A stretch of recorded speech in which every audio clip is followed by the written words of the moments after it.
Сәлеметсіздер ме? Сіздер Ақниет арнасындасыздар. Менімен бірге корей тілін үйреніп жатқан болған болсаңыздар, онда бүгінгі сабағымызды бастаймыз. Әдеттегідей біз тапсырмадан бастаймыз. Қазір мен скринді көрсетейін. Алдыңғы сабақта біз осы шақ ресми сыпайы түрдегі жалғаумен жалғағандағысын айтқан болатынбыз. Енді біз мына жерде мына тапсырма, үй тапсырмасына берілген болатын. Мынау мысалы, камника барасың ба? Не камнида? Я барамын. Мо хамника? Не істеп жатырсың? Ун동хамнида. Жаттығу жасап жатырмын. Хэмбургер를 먹습니까? гамбургер жейсің ба? Хэмбургер를 먹습니다. деп айтса жауап бересіздер. Және де мо хамника? Мына жерде мокта деп өзінің жетістігін беріп қойған екен, соны қолданасыздар. Мо хамника? Не істеп жатырсың дейді. Мына кидарида біреуді күтіп тұр. Сонда чингур을 기다립니다. Яғни досымды күтіп тұрмын дейді.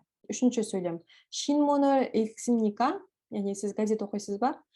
네, 신문을 읽습니다. Я газет оқимын. 뭐 합니까? Не істеп жатырсың? Досымды кездестіремін. 뭐 합니까? Яғни не істеп жатырсың? 읽기를 씁니다. 책을 삽니까? 네, 책을 삽니다. осылай қарастырасыздар. Енді дәл сол осы шақ сөйлеп тұрған сәтпен байланысты қимылдың, іс-әрекеттің болып жатқанын, не дағдылы түрде болып тұратынын білдіреді. Яғни осы шақтың а-ойо деген, яғни айо-ойо деген жалғаумен вариантын нұсқасын қарастырамыз. Біз алдын смиданы қарастырғанбыз, ол ресми сыпайы еді, ал мына айо-ойо деген ол бейресми сыпайы. Яғни бейресми сыпайы деген ол сіз өзіңіздің отбасыңыздың ішінде жақсы танитын достарыңыз, жақсы танитын таныстарыңыз, алыстан араласып келе жатқан адамдарыңызбен осылай айо-ойо деген форманы қолданасыздар. Ал егер танымайтын, өте сондай публичный, официальный жерлер болатын болса, жаңа смиданы қолданасыздар. Ал енді мынаны қарастырайық. Машиссойо сұрап жатыр, мынау күйеуі немесе жігіті қыздан сұрап жатыр. Машиссойо дәмді ме екен дейді. Не машиссойо, я дәмді екен деп жауап беріп жатыр. Одие кайо, қайда барасың дейді. Хаккюэ кайо, мектепке барамын. Мынау қарап тұрсаңыздар, достар секілді. Яғни достар арасында осындай айо-ойон қолданамыз. Мына жерде жігіт өзінің сезімін білдіріп жатыр. Сараңео Керол ши дейді. Мен сені жақсы көремін, Керол ши дейді. Енді бұл жерде осы бейресми сыпайы түрді қолданған кезде етістіктердің қалай айоның қолданама, әлде ойоның қолданама, соны біз қарастырайық. Бірінші, айо қай кезде қолданады? Айо деген алдыңғы сөзде, мысалы сөздің алдыңғы буынында а және о әріптері келсе, онда айо болады. Мына анта деген мына жерде ая, значит анжайо болады. Анжойо емес, анжайо. Одан кейін патта, мына жерде паттады да мына жерде а тұр, иә? Значит падайо. Сальда, сарайо. Яғни мына буын, наған дейінгі буын а болса, онда яғни айо қолданады. Мысалы када болатын болса, ол кайо. Чада, чайо. Маннада, маннайо. Гыннада, гыннайо.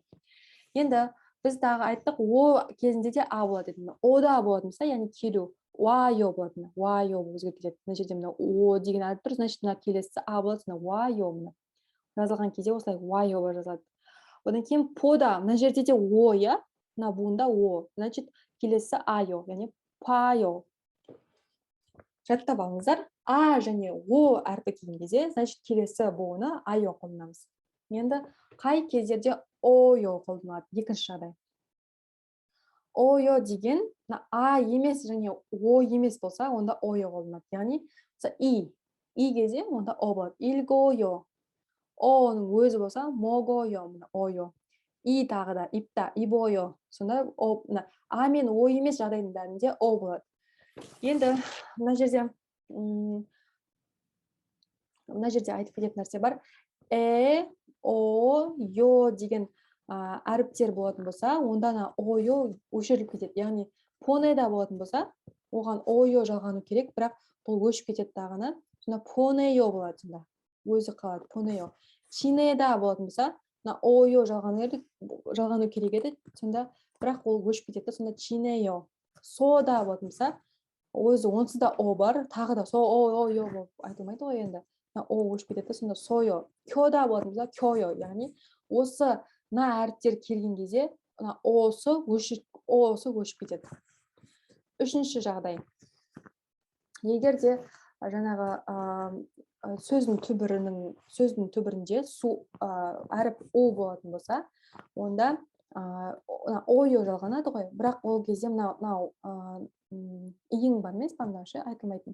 Сол өшіп кетеді дағыны, сөйтіп мынандай болып жазылып кетеді. О болып жазылып кетеді. Онда у және ондай о былай қараңыздар. Осылай жазылу керек еді, бірақ олай жазылмайды, мынандай болып өзгеріп кетеді. Пеуда. Пеуойо емес, пеойо болып осылай өзгереді.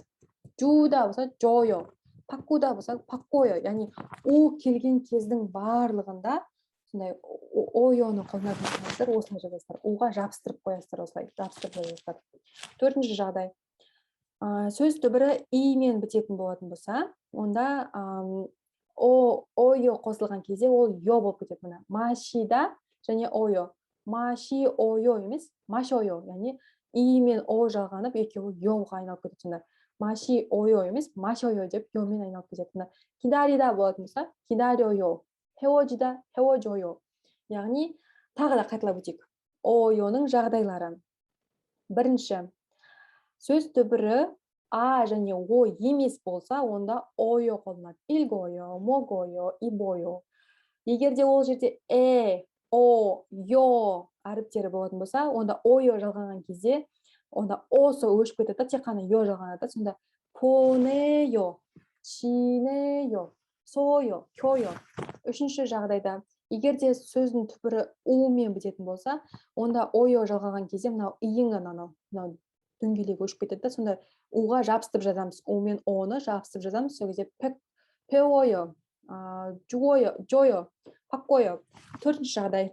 Яғни сөз түбірі и-мен бітсе, онда ойо жалғанған кезде ол и мен о жалғанып, екеуі қосылып, йоға айналып кетеді. Сонда машида, машойо, кидариойо, хеожойо. Енді мына жерде жалпы хада деген мен бітетін сөздер бар ғой, етістіктер, хада мен бітетін етістіктер болсын, сінесіндер болсын, жалпы сондай сөздер. Олар жалпы йо жалғанудың орнына олар әр қашанда хео болады. Яғни мысалы мальхада, кумбухада, чонахада, чарада бүкіл сөздердің бәрі осылай хеомен, тек осылай жаттап алсаңыздар болды. Хеомен өзгеріп кетеді. Кумбухео, чонахео, йохенхео, илхео, осылай хео. Жалпы ида деген біздегі етістік, ол ео, иеоға өзгереді. Мысалы, сагуа ида деген, мысалы, алма деген болатын болса, онда бізде мынау егер де патчин болмаса ео қолданады, яғни сагуа ео, омони ео, мысалы, ыйса ео.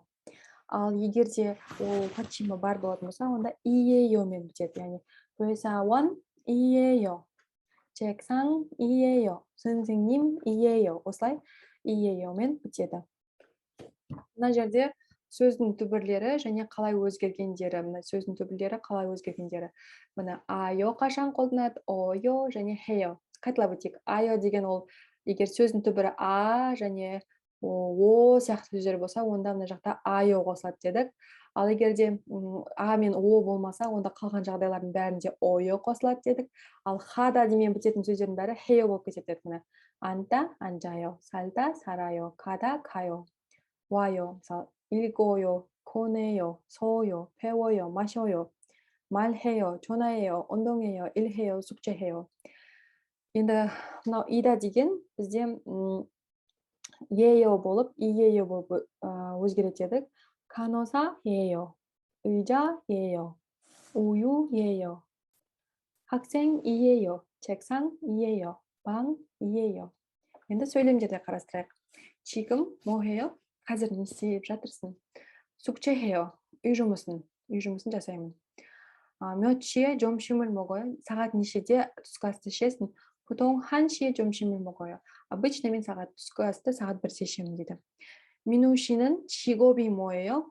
민우 деген адамның жаңағы жұмысы, яғни мамандығы қандай дейді? 선생님이에요, яғни мұғалім. Мына жерде бізде қарастырып өтетін нәрселер бар екен, айтып өтейін. Жалпы корей тілінде осы шақ бар ғой, осы шақ ол осы қазір болып жатқан іс-әрекет әрқашан қайталанып отыратын іс-әрекет, мысалы күнде жасайтын нәрсе, мысалы таңғы ас ішу деген зат. Және де осы қазір болып жатқан әлі бітпеген іс-әрекет, және де сәл болашақ, яғни жақын болашақты қолданып көбінесе айтады. Мысалы 저는 яғни мысалы осы шақ болса, 저는 대학교에 다닙니다 или 다녀요. мен универге барамын, яғни универге барамын дейді.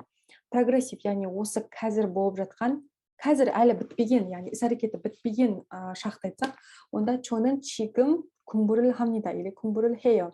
Бұл жерде мен дәл қазір сабақ оқып отырмын, яғни әлі ол біткен жоқ, оқып отыр әлі. Near future, яғни жақын болашақ, яғни осы скоро болатын нәрсе. 저는 내일 학교에 갑니다 или 학교에 가요. мен ертең мектепке барамын дейді. Және де оны негізі келесі сабақтарда толықтай ашып түсіндіремін.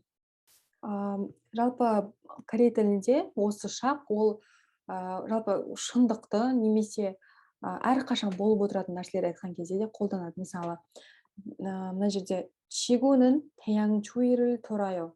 яғни жер күнді айналады. ол шындық, жер күнді айналады. Онда осы шақты қолданамыз. және де 저는 아침마다 달리기를 해요. яғни ол күнде таңертең жүреді екен. яғни всегда қайталанып, азында қайталанып отыратын нәрсе. Сол кезде де біз осы шақты қолданамыз. Енді осы кезде мына тапсырма бар. Осы тапсырманы екі тапсырма, мына жерде біреу және екеу. Осылардың барлығын орындап, бүгінгі өткен сабақтың білімдеріңізді бекіту үшін тапсырманы орындау маңызды деп санаймын. Бұның жауабын біз келесі сабақта өтетін боламыз. Сау болыңыздар.